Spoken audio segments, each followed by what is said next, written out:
Sirdaryo Qovun bozorga to'xtaganman. Erondan bir mehmon chaqirgan edim. O'zbekistonda aylantirib yuribman. Hozir bir hayratlanarli holatga tushib keldim.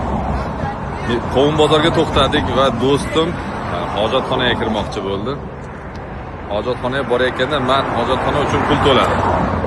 Undan bu hayratlanyapti. Hojatxona pulli bo'ladimi deb. Shogird qanaqa hayratlandi? Babo deb peshonasiga uryapti. Hojatxona pulli bo'ladimi deb. Undan keyin nech pul to'lading dedi. 2000 so'm hojatxonaga to'ladim deb hisoblab bersam, bizni pulga qancha bo'ladi? Hisoblab bersam, hojatxonaga to'langan pulga bizda 30 litr benzin berar ekan deb hayratlanyapti og'a. Og'a, xush keldingiz.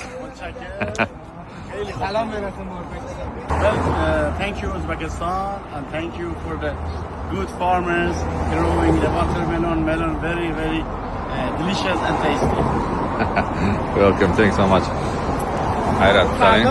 Eronda lekin birorta joyda hojatxona bepulda, ular shundan hayratlanyapti. Va deyapti, peshonasiga uryapti qo'lini. Sirdaryo Qovun bozori. Aka, tarvuz nechi pul? Kilosi. Tarvuz, yangi tarvuz, qovunchi. 10 ming so'm sotyapsizlar kiloga. Mana bitonkada bizda nechi pul, qayerda qancha sotilyapti tarvuz qovun?